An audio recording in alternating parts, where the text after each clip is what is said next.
Well, good morning, everybody. My name's Jack, and I am an alcoholic. And I come to you all from Hagerstown, Maryland, where I'm a member in good standing of the cleverly named Hagerstown Group of Alcoholics Anonymous. Our group is the third oldest group in the state of Maryland, and we just had our 65th birthday. And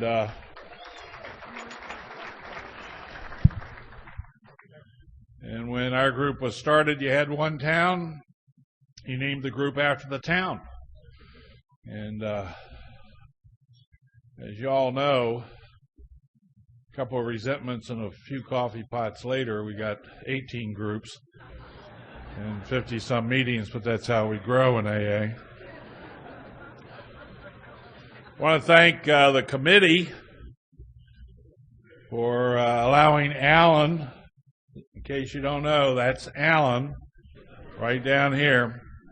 He's the one that invited me. And I think it's real important that you know who's responsible for my being here this morning. Because if I say anything that offends you during the next 2.5 hours we're together, you take that up with Alan. Because he's the one who invited me. And I happen to say anything you approve of, well, by all means, see me after the meeting, because I could really use those attaboys. Richard said he'd heard me speak before and he didn't listen to me then. He's been in the car with me for the last day and a half. He hadn't listened to a word I said.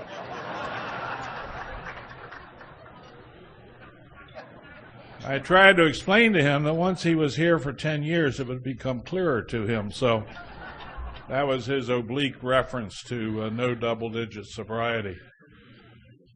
Don't give up your day job, Richard. My mom's 96 years old, and she was married to my alcoholic father for 30 years. It doesn't have a whole lot to do with my alcoholism, but I think it's important that you be aware of that, because when I went to see my mom on Thursday to tell her I was going to be away this weekend, she asked where I was going, and I told her, and she said, "Are you going to be talking to another one of them AA things?" I said, "Yes, ma'am, I am." She said, "Well, you make sure you tell those people that you are not an alcoholic."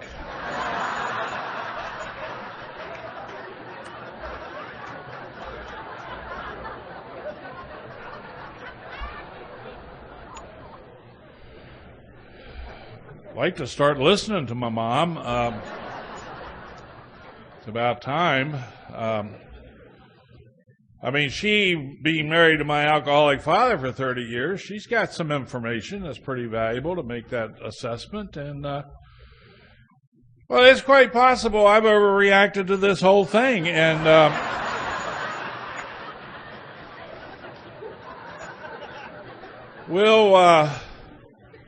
we'll see if we can develop any facts that would lead us to the conclusion as to whether or not I'm here under false colors or not.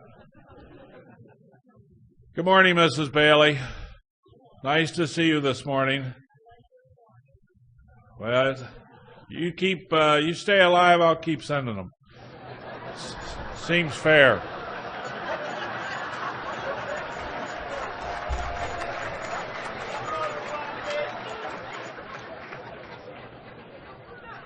Stamps are going to 32 cents for postcards.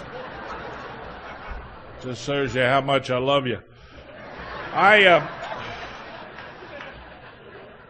going to put my watch up here, not because I can see it or really pay any attention to it, but I just think it gives hope to the newcomer. So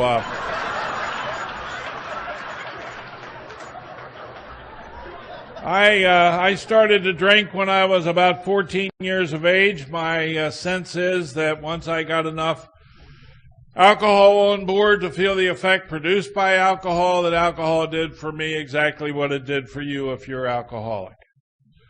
It changed my entire relationship to my environment. It allowed me to do things while drinking which I could not do not drinking. And it was indeed the elixir of life. I knew immediately why my dad drank. It was unfortunate my dad couldn't control his drinking like I could, but I knew why he drank. I used to say that drinking didn't cause me any difficulties in the early years, but now as a result of good sponsorship, I am required to tell you that I spent 5 years in high school.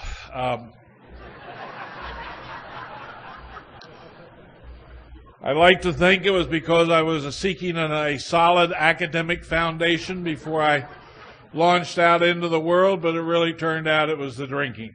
But after I graduated high school, I went to the local community college, and one summer my good friend Bill and I had decided we wanted to take a road trip. We were going to drive from Hagerstown, Maryland to California. And we got 12 cases of beer, put them in the back of my car. We each packed an overnight bag, and we had everything you need for a trip to California. Quit my job, had a pocket full of money from that. The night before we were to leave, Bill's dad said he couldn't go.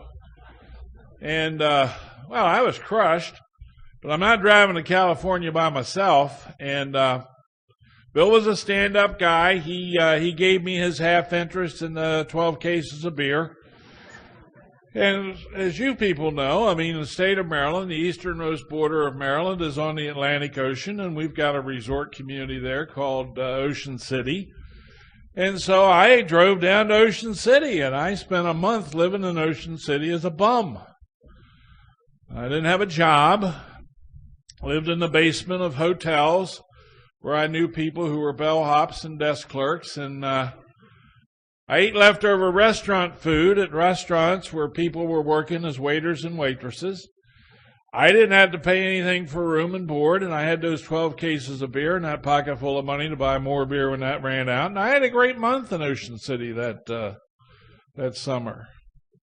I really enjoyed it. In fact, I enjoyed it so much that I determined that I wanted to work in Ocean City the next year. However, it became apparent to me that if you drank like I drank and acted like I acted when drinking, over the course of a summer, there was a very good chance of getting arrested. It didn't make any difference if you were a lifeguard or a beach boy or a waiter or a waitress, a bartender. It just didn't matter. If you drank like I drank and acted like I acted when drinking, over the course of a summer, there was a good chance of getting arrested, except there was one group of folks who drank like I drank, acted like I acted when drinking, and they were not getting arrested. And these were the members of the Ocean City Police Department. So I became a police officer.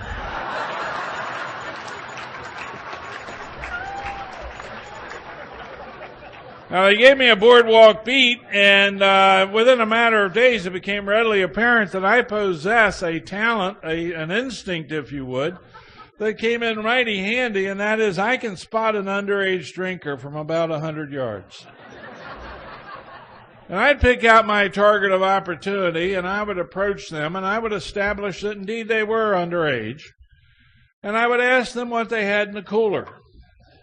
And they would tell me some Coca-Cola, a little Tupperware thing with tuna fish in it, half a loaf of bread. Would you mind opening the cooler? They lift the lid, nice even row of Coca-Cola cans and the crushed ice. But I would reach way down into the bottom of that cooler, and invariably, I'd come up with a Budweiser. And if you're that underage drinker, your life as you have known it has just ended, because you're going to jail. Well, I know you think you're going to college, but you're not. You're going to jail. And that college that's admitted you, once they find out you've been in the Ocean City jail, they're not going to have anything to do with you. Now, maybe you think you're going in the military. Well, let me tell you something. The United States military has already got enough problem people like you. They don't need anybody else. When they find out you've been in the Ocean City jail, your military career is over. As a matter of fact, I'm going to call your mom and dad back in Baltimore at 3 o'clock this morning. And I'm going to tell them, you're locked up in the Ocean City jail, and they got to come get you out. What was that? You want to offer a compromise, an alternative solution. What did you have in mind? Confiscate the beer. Well, that's certainly worthy of consideration, but you do understand that if I confiscate the beer, I'm taking the cooler. And if I take the cooler, I am taking the Tupperware, the tuna fish, and the half a loaf of bread. You're okay with that? Okay. You have to promise me that you are never, ever going to do anything like this again in Ocean City. You promise? Okay, you're free to go. It is not easy to walk a boardwalk beat while dragging a cooler full of beer around behind you. So I had to work out a deal with my lieutenant and sergeant, and they'd come and they would collect, in their squad car, they'd come and collect the coolers as I accumulated them. And then we would meet at the end of the shift, and if I'd gotten any wine or any whiskey, I'd give it to the lieutenant and the sergeant. And I'd take the cooler and the beer and the tuna fish. And I had a great summer that summer. I drank every day. I didn't buy anything to drink the entire summer. And I didn't get arrested. So I went back for a second summer. Now, the second summer, they gave me a squad car. Yeah, a squad car. Yeah. Lights and sirens. And one of those big old Ford Crown Victorias. You ever look at the trunk of one of them things? I mean, you can get 3 bodies or 5 coolers in the trunk of a Crown Vic. And I didn't really need my lieutenant and sergeant, but they maintained a keen interest in my activities. And at the end of every shift, I'd give them the whiskey and the wine, and I'd take the coolers and the beer. And if you came down to Ocean City and you were a friend of mine or a friend of mine, or maybe just an acquaintance of a friend of mine, if you needed a cooler, I'm your guy. I got coolers stacked up to the ceiling on my back porch, and you're free to come and pick any one you want. I got a no-return policy, and just try not to get arrested because I won't be able to help you. And I had a great summer that summer, drank every day, didn't buy anything to drink the entire summer, and I didn't get arrested. So I went back for a third summer. Now, I'm going to tell you an event that occurred that third summer that really changed the course of my entire life. Keep in mind now, I'm finished with community college. I'm at the University of Maryland College Park. I'm a college kid, not really sure, where I'm headed for, what I'm going to do. Big question mark hanging over whether or not I'll graduate or not. Part of that problem was that my blood alcohol content and my grade point average were running neck and neck, and that'll really slow you down. And so stopped this guy at 3 o'clock in the morning, 3 a.m. on the beach highway, and he was obviously drunk, and I got him out of the car and I rode him up, and he says to me, you don't know who I am, do you, officer? No, I don't. He said, well, I am the state's attorney for Worcester County, the county you're standing in right now. Well, I told you I'm a college kid. I've never heard of a state's attorney. I don't know what a state's attorney does. I've never seen one before. So I said, well, good for you. Sign the ticket. And he signed the ticket, and there was a guy there appeared to be, sober, so I let him drive. They went on their way. I pulled into the Ocean City Police Department, 8 o'clock in the morning. There was the chief of police. He came to me, and he said, come up to my office and bring that uniform citation book with you. Now, these were the first words that the chief had spoken to me all summer. I'm about to get recognition for a job well done. Long overdue recognition, I might add. And so I went up to the chief's office, and much to my surprise, as I walked into his office, right inside the door, seated on the couch, is the guy I gave the ticket to at 3 o'clock in the morning. Chief says, "Give me that ticket book." I give him the ticket book. He opens it up to the ticket. He hands it to the guy on the couch.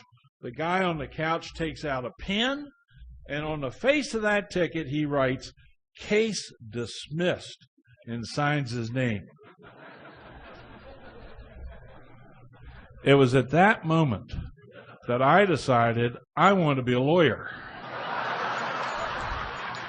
And I most definitely want to be one of them state's attorneys, because if you drank and drove like I drank and drove, the ability to dismiss traffic charges with a stroke of a pen was going to come in mighty handy.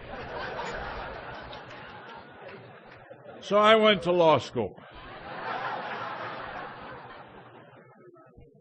Law school slowed my drinking down a little bit, but I graduated, and I met my wife at the University of Maryland, and we got married. And when I got finished with law school, we moved back to my hometown, Hagerstown, and I started practicing law. And about 6 or 8 weeks into that, I became aware that the local state's attorney's office was seeking an assistant state's attorney.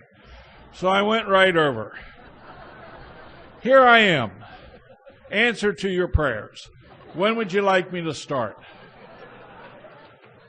Now, what I'm about to tell you is what I thought I heard them say.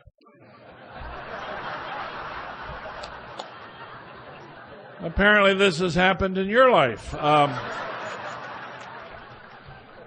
It turns out that I've heard a lot of things said that were never said, and I've seen things happen that have never happened.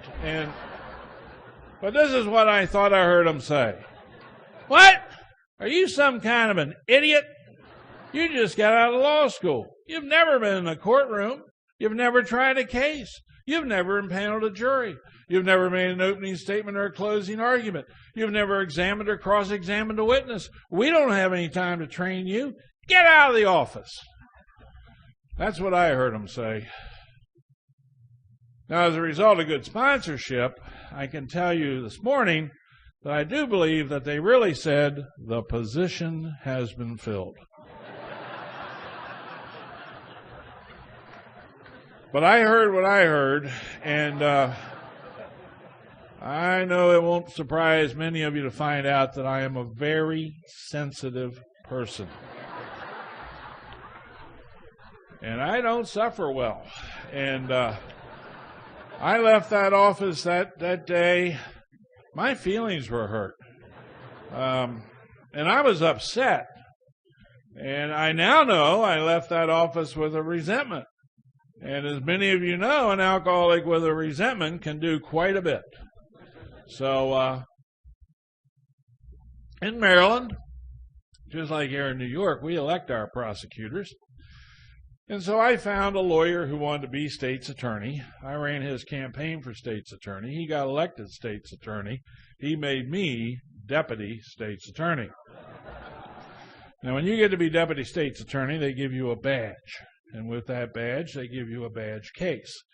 And that badge case has a clear glassine window. You put your driver's license behind it.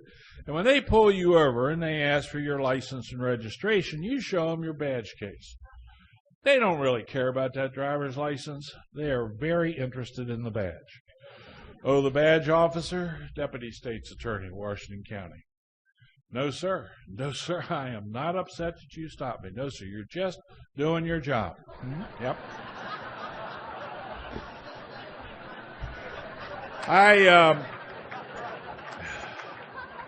It's true that I have had a couple of, well, okay, maybe 6 or 7.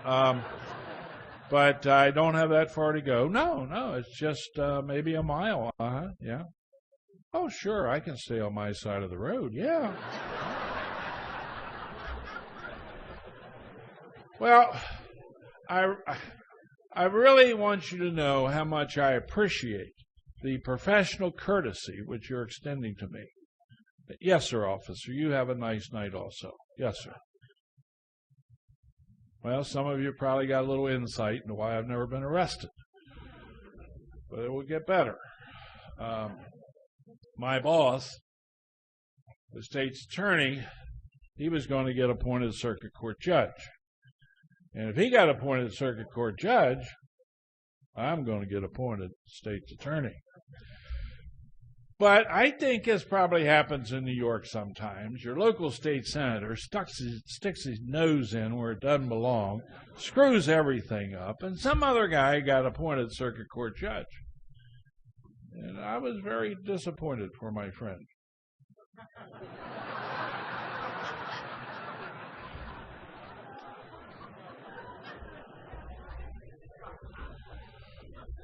But I was some kind of upset that I didn't get appointed state's attorney. That may not be much, but I'm all I think about. And so one night while having some adult beverages with some like-minded individuals, it was determined that somebody had to do something about that state senator. We had to show him he just couldn't mess around like that. Somebody needed to run against him in the next election. We needed to get a volunteer.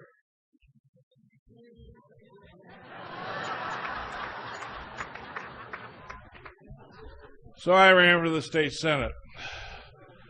I didn't know the state senator was going to run off with the secretary from the Appropriations Committee, abandon his wife and children, and move to Florida. But he did, and I got elected state senator. Now, in Maryland, when you get elected to the state senate, they give you a license plate. And that license plate says state senator. And when they come up behind you on the interstate, and they got those overheads going on, and they get close enough they can see that license plate, they turn those overheads off. And they come up alongside of you. They turn that interior dome light on, and they toot. Beep, beep. Hi, Senator. Hi, Trooper. Hold it down, Senator.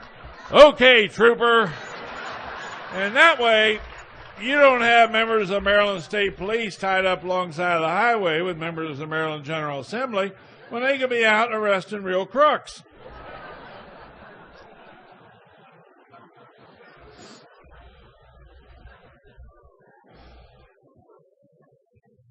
That guy who got appointed circuit court judge, he didn't like the job.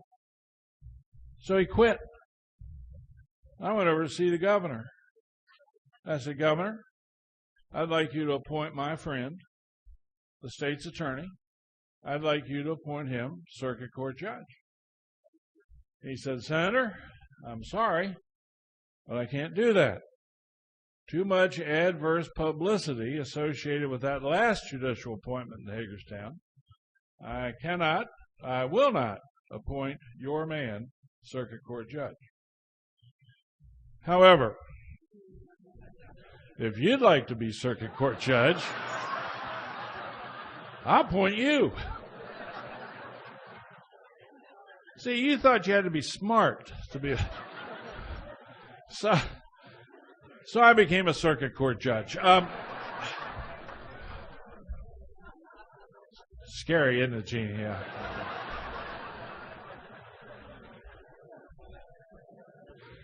Did I mention that I like to drink? I do. I love to drink. I love everything about drinking. I was a barroom drinker. In Maryland, the position of circuit court judge is an elected position. We're better to meet the public than in a barroom. I love neon lights.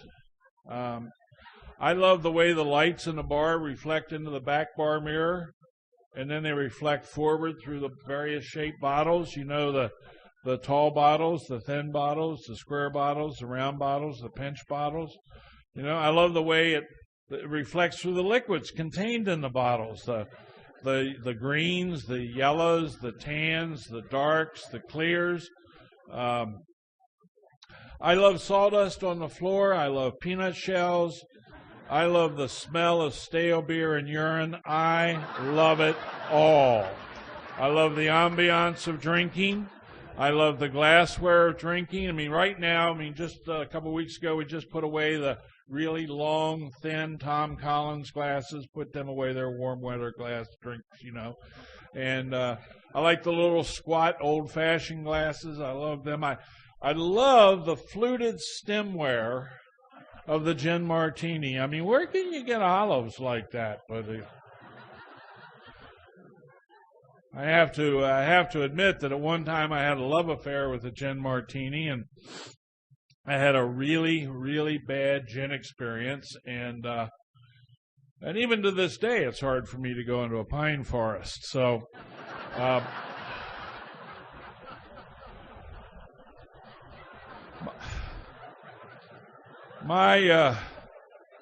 my beverage of choice was Jack Daniel's Black Label and crushed ice with a twist of lemon.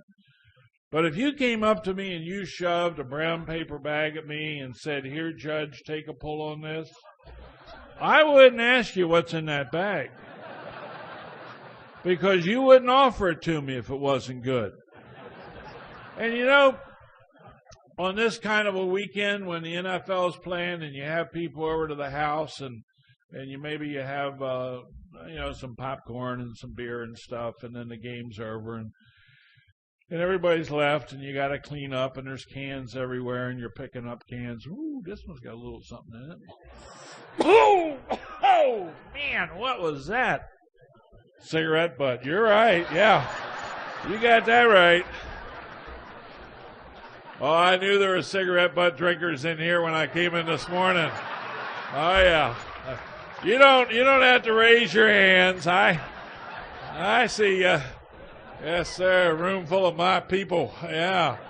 Yes, indeed. Yeah, well, April the 7th of 1982, a local attorney and I had determined that we were going to go out and get drunk. Told my wife we were going to dinner, but we were going to get drunk. This was not going to be one of those occasions when I negligently allowed myself to be overserved. The object was to get drunk. Knee walking, snot flying, drunk. And we did. And had I known that this was going to be my last drink of beverage alcohol, I can assure you that I would have ordered something else. Because as you're about to hear, what I have to tell you, I'm required to tell you this, it's embarrassing. And there is a significant amount of shame associated with it. And you can rest assured, if I had any idea that I was going to be invited to this Jones Beach breakfast with Mrs. Bailey and all of her friends, I would have ordered something else.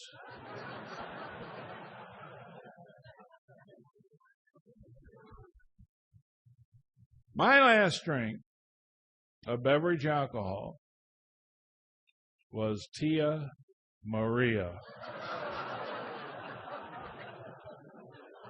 You think that's funny?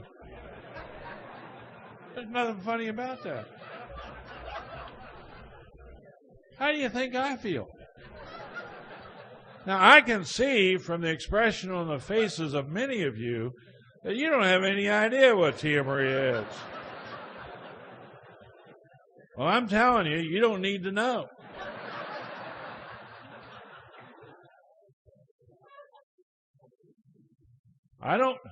Don't be going out on another run for Tia Maria. I don't want you coming down to Hagerstown complaining to me. All right? I mean, you're in Alcoholics Anonymous. Why don't you just stay here? I mean, what the heck?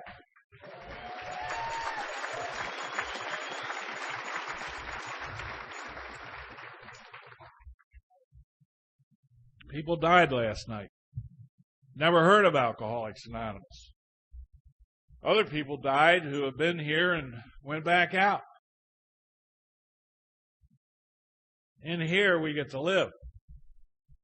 In here, we have a design for living that really works for the alcoholic. I'm alcoholic. I've never experienced any pain whatsoever in Alcoholics Anonymous as a result of Alcoholics Anonymous. The pain that I have experienced here has been a direct result of my resistance to Alcoholics Anonymous, my insistence on doing it my way. So if you're here, come along with us. Do what we do. I mean, what the hell? 50, 60 years from now, if you've overreacted, you can go back.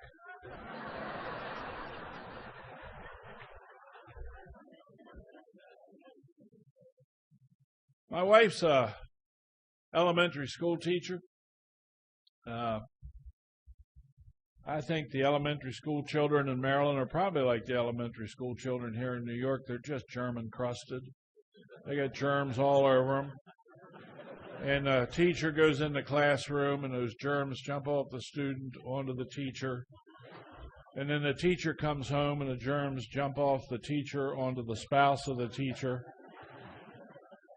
And after my Tia Maria night, I got up the next morning, I had flu. Flu. Those pesky little kids had done it to me one more time. But we go to work, not missing work. Miss work, somebody might say my drinking was interfering with my work. Next day was Good Friday, so the courthouse was closed and I didn't have to go to work. Developed that upset stomach thing that frequently accompanies flu. And Saturday, I still got flu, but now I got lower tract distress that frequently accompanies flu. And if you got lower tract distress combined with that upset stomach thing, I mean, that will hone your decision-making down to a fine edge. And I didn't know whether to kneel or sit or kneel. And on at least one occasion that weekend, I made the wrong decision.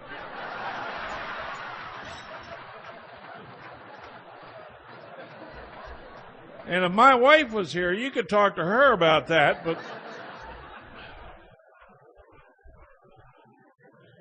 Easter Sunday, I felt a little better, but I'm still doing that kneeling and sitting thing. And by Monday, I am really dehydrated. So they put me in the hospital to hydrate me. And that night, my abdomen became distended, and they performed an emergency laparotomy on me and opened up my abdomen. It was full of gangrene, peritonitis. And then my liver was out of whack. And my pancreas was digesting itself. And then my kidneys quit. And then my respiratory system failed. And things were just not looking good for the home team. And I was in intensive care in Hagerstown for 3 weeks. They got me off the respirator, but everything else kept going south. And so eventually they sent me to Johns Hopkins Hospital. And at Johns Hopkins, I thought that was a good thing because I knew people going to Johns Hopkins, they'd lived. I knew people going to the Hagerstown Hospital, they died. So I was kind of encouraged. Got down to Johns Hopkins, they did everything but hang me by my thumbs. And my belly button birthday is May the 14th. On May the 13th, the doctors came in and I said, whoa, guys, hey, I can't take it anymore. I need a day of rest. Tomorrow's my birthday, please. They said, Judge, that's why we're here. I mean, we've presented your case to the internal medicine department. We cannot get a majority vote on what's wrong with you. So we're not going to do anything tomorrow. We're going to give you a day of rest. So I turned 40 in the Johns Hopkins Hospital. 2 weeks later, May 28th, I was discharged from Johns Hopkins Hospital. My kidney function returned, my liver enzymes got back in line, my pancreas stopped digesting itself. And when you're in a hospital like that for 7 weeks, they like to talk to you before you go home about the do's and don'ts so that you don't come back anytime soon. But if you got an undiagnosed illness, they don't know what to tell you. And I thought then, I think it's better to survive an undiagnosed illness than to die of a known cause. I mean, I thought that then. I still think that this morning. And I was almost out of that doctor's office when one of those doctors said to me, "Judge, can we ask you a question? Do you drink?"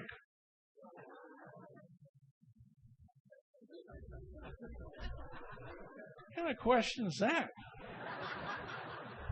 I'm a lawyer. Well, I used to be a lawyer. I mean, I'm a judge. But when I was a lawyer, I had to drink with clients. I had to drink with other lawyers. I had to drink with judges. Now that I'm a judge, I got to drink with lawyers. I got to drink with other judges. Of course I drink. It's a matter of professional obligation. How much do you drink? Not much.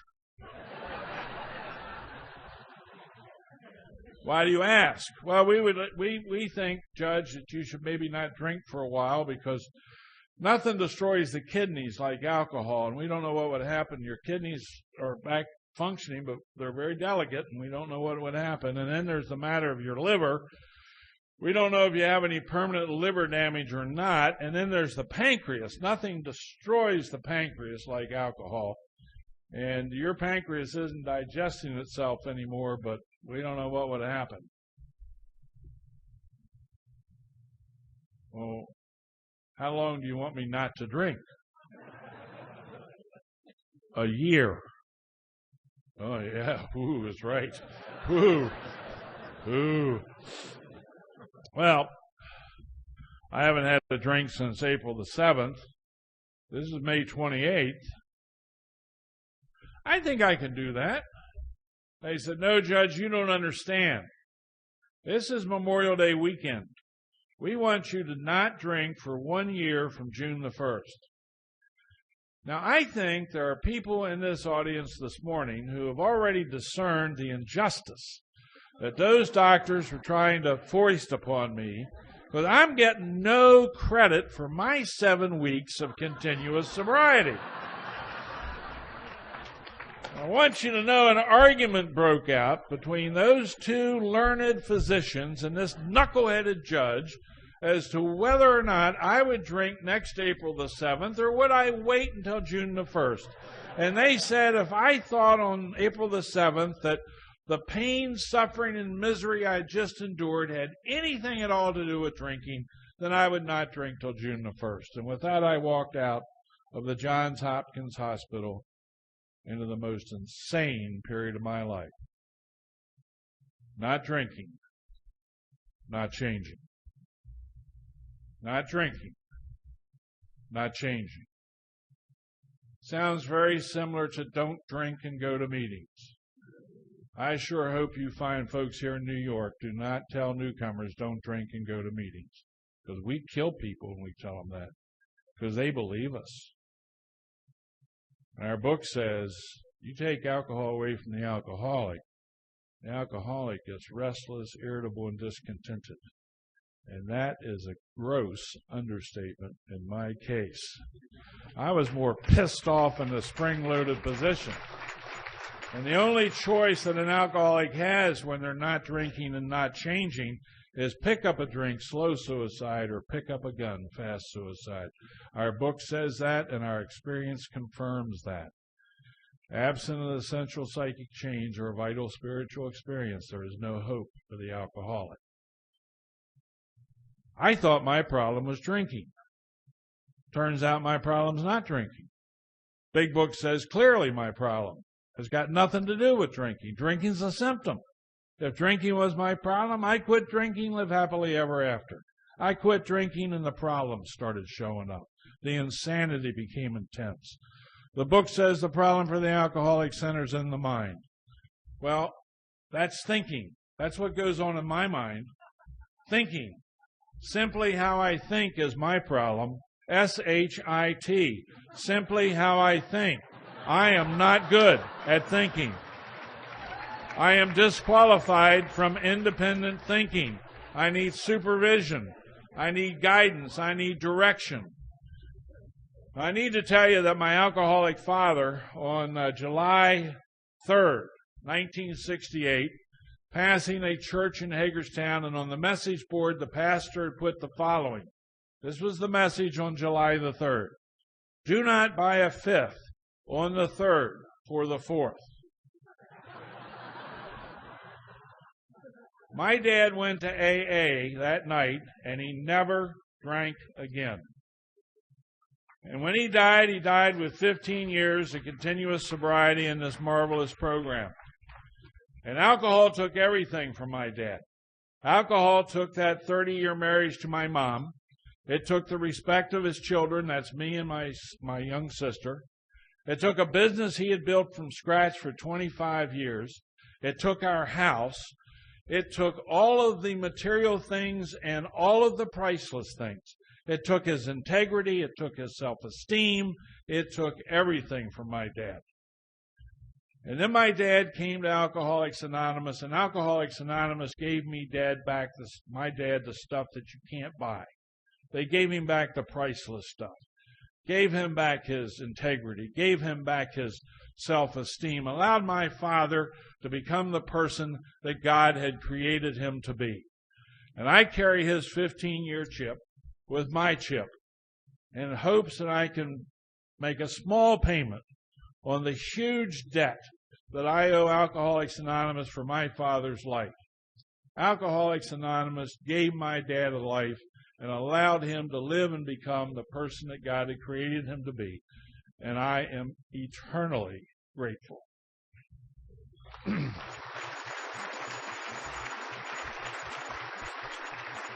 There are two guys in Hagerstown who knew my dad, and Ken and Bob. And Ken and Bob are active members of Alcoholics Anonymous, and they're watching me die of untreated alcoholism.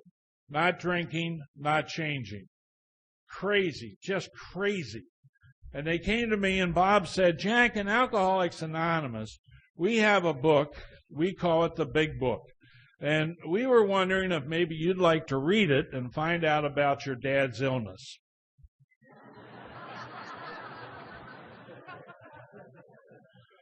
Clever guy, that Bob. If he'd have said anything remotely like, we think you should read it to find out what's wrong with you, there's nothing wrong with me.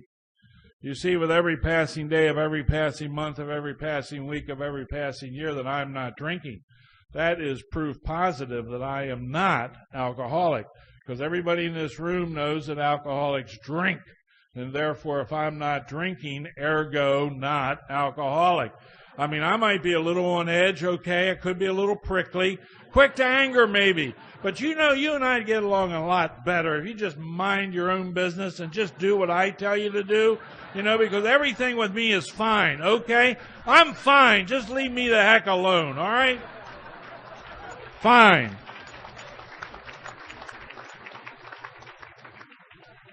Well, I was interested in learning about my dad's illness, so I read that book. No surprise to me, my dad's in there. He's a real alcoholic, as defined by the Big Book, Alcoholics Anonymous. He has every reason to be in there.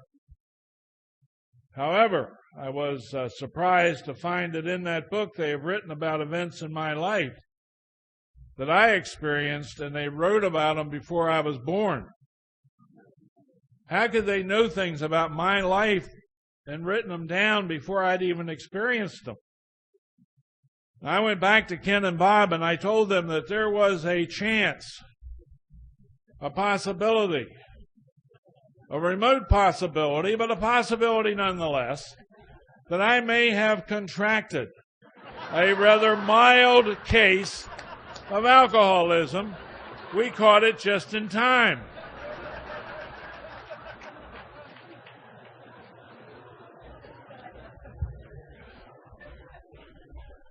Well, that's all Ken and Bob needed. Every Friday, they came to my chambers, that is my judge's office, and they brought their big books, and they brought a brown bag lunch, and we would sit at my conference table,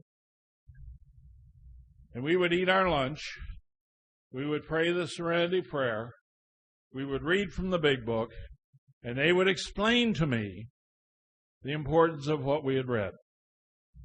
And I would explain to them as Jack sees it.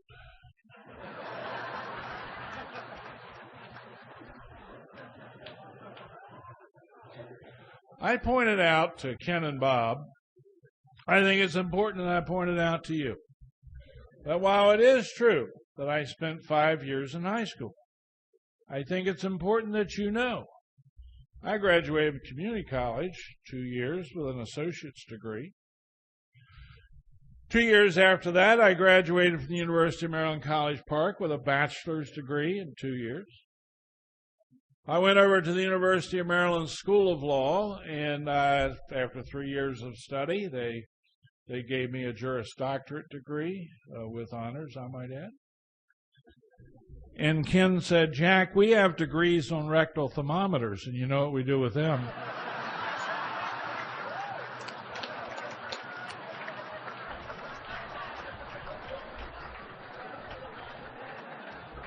They said that in my office. I had never heard that before. I've heard it a lot in AA since I've been here.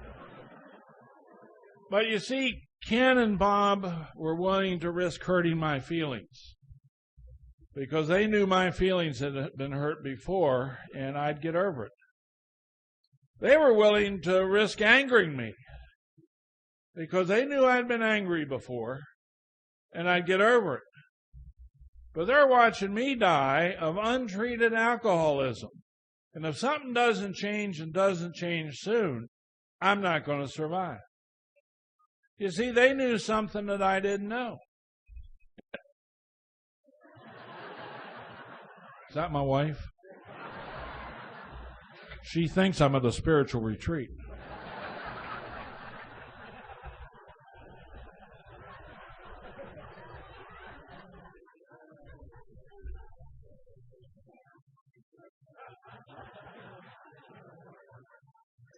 I'm easily distracted, and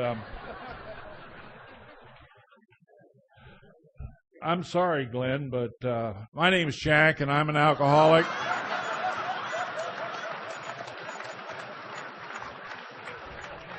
I come to you from Hagerstown, Maryland, where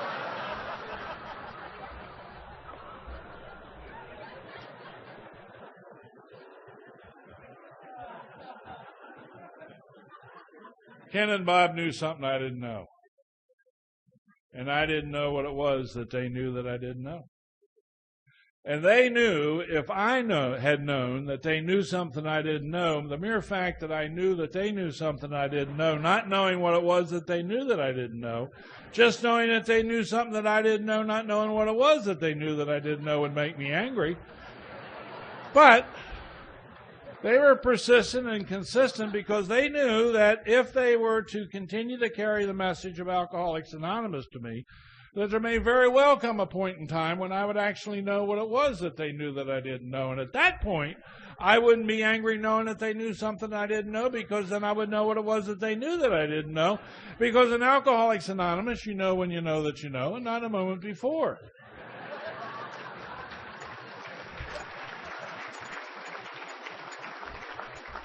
Now, if you followed that, you're in the right place. And if you found that to be the least bit confusing, well, you're still in the right place. Just means you don't know, that's all. It was December 22nd, 1989. It was a Friday before Christmas. I should say here parenthetically that when I was drinking, my wife and I were separated on 3 separate occasions, and there were women involved.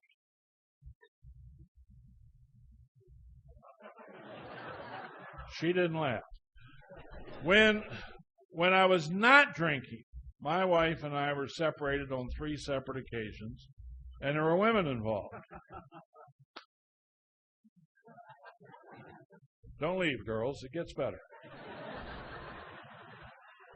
I think that's pretty clear evidence that drinking had nothing to do with any of those 6 separations. And alcoholism had everything to do with all 6 separations, and we had no idea. So on this particular occasion, December 22nd, I'm separated from my wife. I got a girlfriend, I got a backup girlfriend, and I got a girlfriend for special occasions.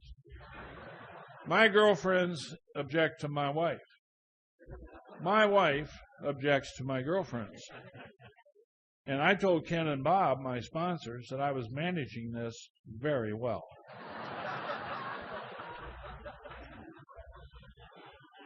That's just another one of the 100 forms of self-delusion that we talk about. So the courthouse was closed, and Bob and Ken and I had lunch. We went our separate ways, and when I went back to my apartment, and propped against my apartment door was one of those Hickory Farms packages that you see at Christmas. Somebody had sent the judge a cheese log or a sausage, and this is nice, and I think I'll take it in and maybe a little snack. And I'm taking the answers off my answering machine, and I'm trying to figure out how this box is sealed. And I get my car keys out, and I see where it's taped shut, and I'm listening to I got plans for that night. I got plans for Christmas Eve. I got plans for Christmas Day. I got plans for New Year's. I got plans for well into the following year. I cut the tape on this box, and I'm listening to the messages on the answering machine. I lift the lid of the box. Boom! And I got blown back against the wall.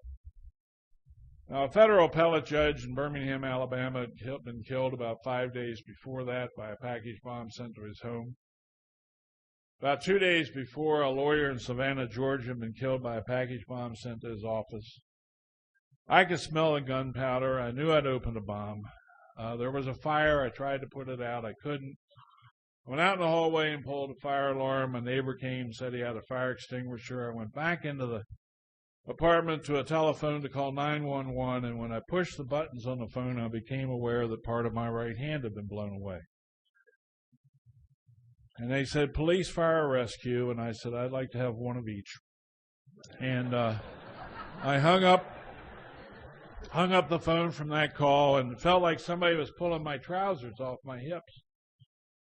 And I looked down at the floor, and I'm standing in a puddle of blood, and it's getting bigger and bigger and bigger as I'm looking at it. And I know I'm in serious trouble. And my neighbor comes and asks if there's anything he can do. And I asked him to get me a towel, and he did. And I opened my trousers. I did not have the courage to attempt to visualize the wound. I just put the towel where I thought I'd been hurt. And I put my back against the wall, and I slid down onto the floor. And it was pretty clear to me that I was dying.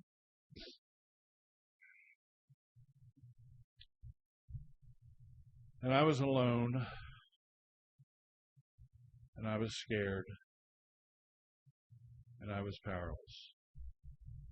And I didn't know if I was going to die on that floor, never see my wife and our 3 children again. And I didn't know what to do. I did not know what to do. And it occurred to me that on every Friday that Ken and Bob and I met, that we began our time together with the Serenity Prayer.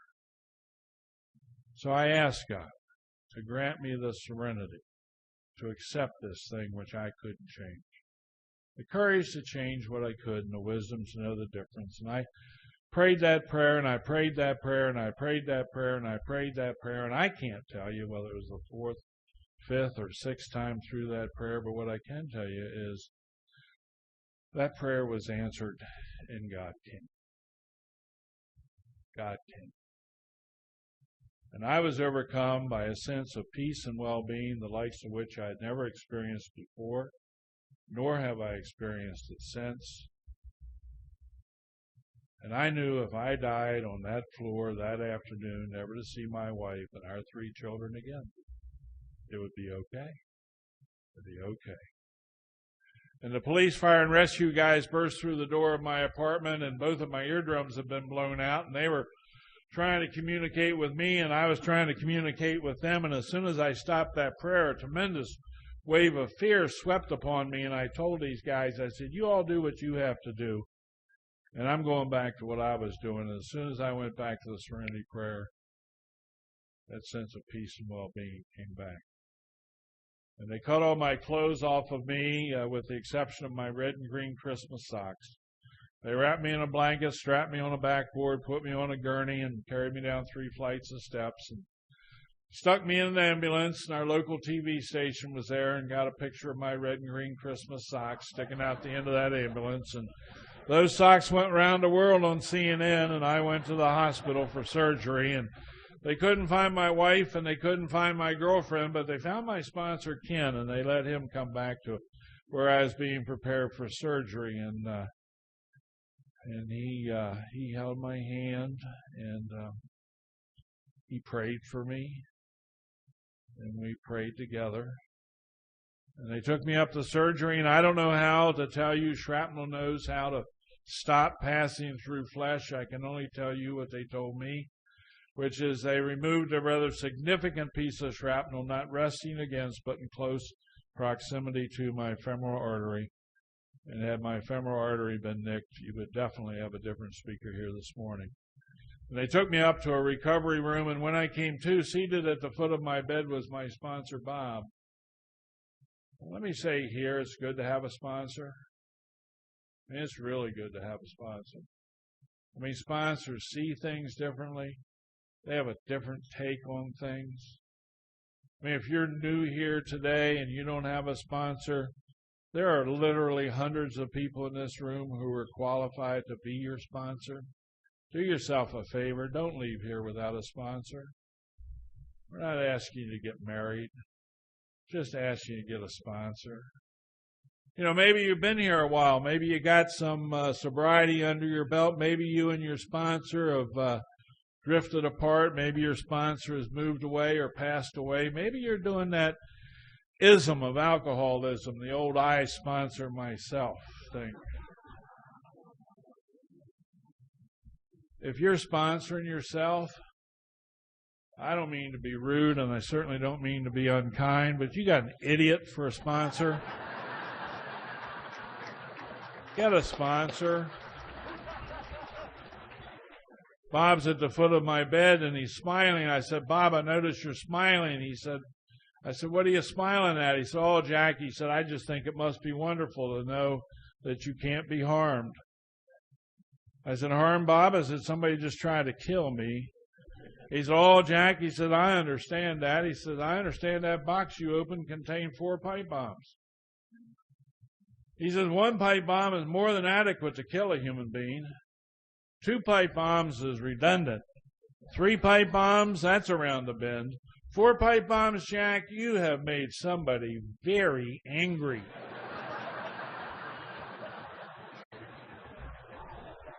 He said, in point of fact, Jack, man has done his very best to kill you. And the only explanation of your survival is the grace of God. Good to have a sponsor. I wouldn't have come up with that in a million years.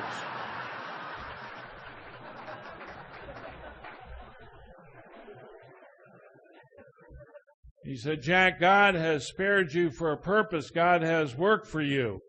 I said, really, Bob? What kind of work does God have for me?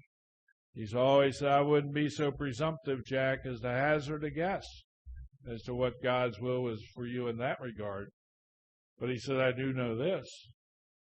I know that it's God's will for you to be a sober member of Alcoholics Anonymous. That means you're going to have to pray that 3rd step prayer with me or with Ken. You're going to have to do that 4th-step inventory, do that 5th step with Ken or with me.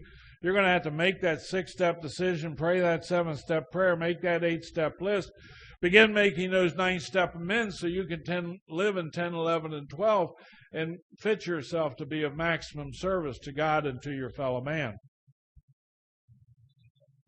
Good to have a sponsor. I wouldn't have come up with that either. I got out of the hospital on Christmas Day. Best Christmas I ever had up until that point. The following Christmas, my wife and I reconciled, and we have been together ever since. Last August, we celebrated 45 years of marriage. If she were here, you'd probably want to give her a chip for that. She's been married the whole 45 years. As you've heard, I had time off for bad behavior. So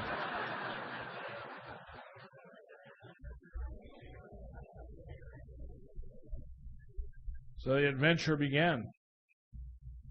The adventure began.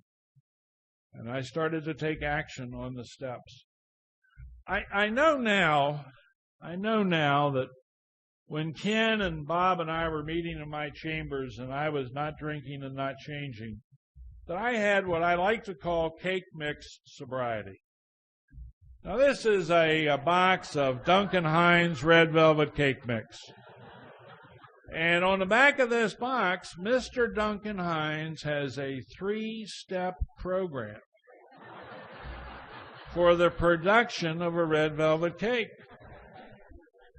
Now, I'm the kind of guy, I mean, we could take this box and give it to Richard, and he could read step 1 to us, and we could discuss it.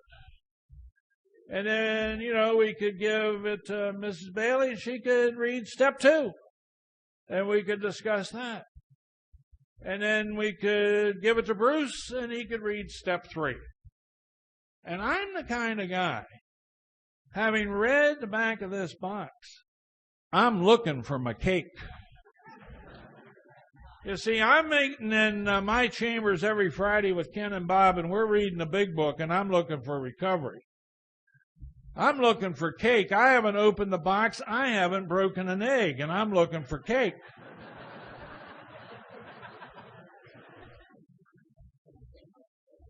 I'm looking for recovery, but I've done nothing but read about the steps. I haven't broken a sweat. And so I began the journey. I used to hear early on that insanity, a definition of insanity was repeating the same behavior over and over and expecting a different result, and that kind of resonated with me. But then I heard a much more succinct definition of insanity, and that is to join a 12-step program and don't do the 12 steps. That's crazy. I mean, that is true insanity. I come here for help and tell you how I want to receive it. That's crazy. We had this big party in San Antonio last year. I hope many of you were there. If you weren't, please put it on your calendar now for Atlanta 2015. Do yourself a favor. It will be a life-changing experience for you. I promise you that. If you don't have a life-changing experience in Atlanta, then come see me. I would like to talk to you about that. But in San Antonio, they said if we had any suggestions as to how we could improve our program, that they would welcome those suggestions in New York. So I wrote to them.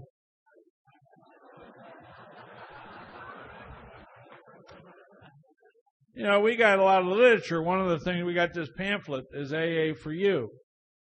Now, we've already established that the problem for the alcoholic centers in the mind.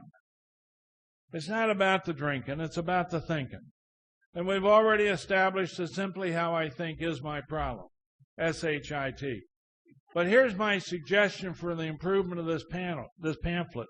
Let's see if any of this resonates with you. Have you ever decided to stop thinking for a week or so and only lasted for a couple of days? Do you wish people would mind their own business about your thinking and stop telling you what to do? Do you envy people who can think without getting into trouble? Have you ever had problems connected with your thinking during the past year? Has your thinking caused trouble at home? Do you tell yourself that you can stop thinking anytime you want to, even though you keep thinking when you don't mean to? Have you missed days of work or school because of your thinking? Have you ever felt that your life would be better if you did not think? Well, apparently that resonates with some of you. Just drop them a line up there at New York. They'll be happy to hear from you. Or you could just take the train into town, pay a personal visit, tell them Jack sent you. In our big book, it talks about having a solution not only for the drink problem, but we have a solution for what they call the 9 bedevilments, daily living. I'm sure this probably doesn't apply to anybody in here, but it said, we were having trouble with personal relationships. Did I mention my girlfriend, my backup girlfriend, my wife? Yeah. Couldn't control our emotional natures, prey to misery, prey to depression, couldn't make a living. Well, I made a lot of money doing what I was doing, and Bob had to point out to me that I was spending more money than I was making, and therefore I was having trouble making a living. Because anytime you spend more money than you're making, you are having trouble. Feeling of uselessness, full of fear. And maybe next week or the week after next at a meeting, just slip up behind somebody and whisper into their ear, "They know," and walk away.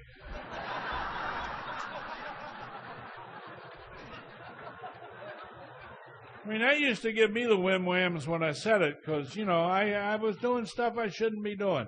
Now, what I've learned here in Alcoholics Anonymous, the goal is to live a transparent life. And so if somebody comes up behind me and says they know, well, what is there to know? There's nothing to know. What you see is what you get. I'm not doing anything I shouldn't be doing. If I was, I need to stop doing it so I can live a transparent life, so that I can, in fact, be happy, joyous, and free in Alcoholics Anonymous.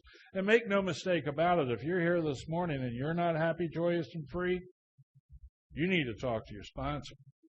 Because the book guarantees each and every one of us happy, joyous, and free. So I need to find out what it is I'm doing that I shouldn't be doing. Or I need to find out what I ought to be doing that I'm not doing. But AA guarantees happy, joyous, and free. Guarantees it. Turns out that happy, joyous, and free was what I was looking for in the bottle all along. That sense of ease and comfort, the ability to wear life as a loose garment. Alcoholics Anonymous gives that to the alcoholic. Before 1934, there was no hope for us. And then Ebby went to see Bill. And Bill went to see Dr. Bob. And make no mistake about it, Bill did not call Ebby. And Dr. Bob did not call Bill. So let's not sit smugly in our meetings and say to ourselves, oh, they know where to get it if they want it. They'll be back. They know where to find it. No, they won't be back.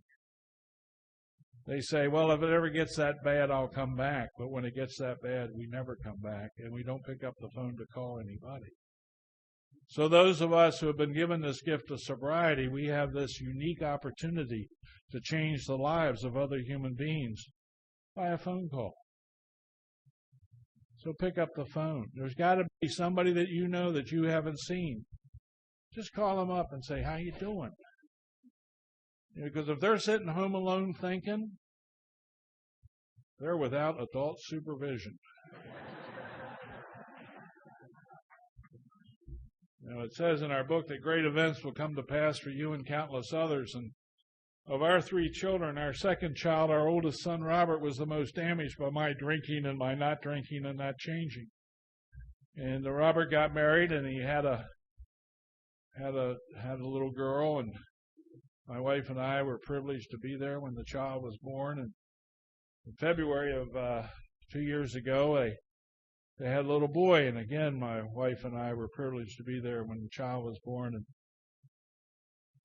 it took me back to where the mom and the new baby were, and I said to my son and daughter-in-law, what have you named your son? And our daughter-in-law said, you didn't tell him. And he said, well, I thought we'd tell him together. And they named that little boy Jack. Power of God goes deep. Broken relationships are restored. Broken hearts are mended. I couldn't have brought that about if I'd have tried with all of my might. I couldn't have made that happen. And God has healed that relationship between my son and myself to the extent that he would be willing to name his son Jack. Well, that's a great event that's come to pass for me and countless others in my experience. We got this pamphlet in Alcoholics Anonymous called A Member's Eye View. I assume all of you have a copy of it. I assume all of you give it to your sponsees. I assume that all of your home groups have it and that you have many copies of it and that you have read it thoroughly. I think it's the finest piece of AA literature that we have outside of the big book. That's my opinion.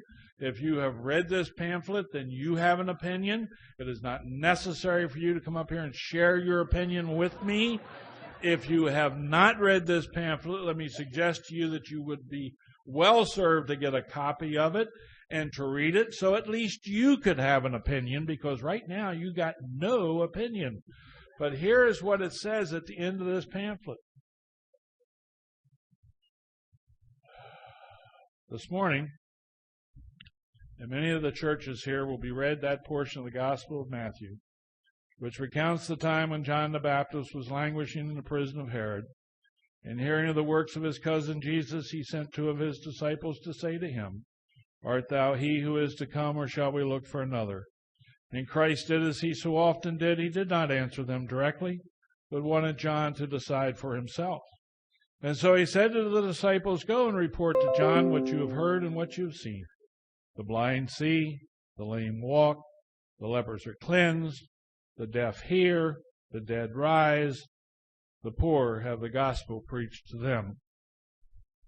Back in my childhood catechism days, I was taught that the poor in this instance did not mean only the poor in a material sense, but meant the poor in spirit, those who burn with an inner hunger and an inner thirst, and that the word gospel meant quite literally the good news. A number of years ago, 2 men, Ken and Bob, maneuvered me singularly and together into AA. If they were here and they said, "Tell us, Jack, what did you find?" I would say to them what I would say to you now. I can only tell you what I have heard and what I have seen. It seems the lepers are cleansed, the deaf hear, the dead rise, and over again in the middle of the longest day or the darkest night, the poor in spirit have the good news told to them. God grant that it may always be so. My name is Jack. I am an alcoholic. My sobriety date is April the 7th, 1982. As our friend Ed was so fond of saying, I love each and every one of you, and there's nothing you can do about it. Thanks for letting me share.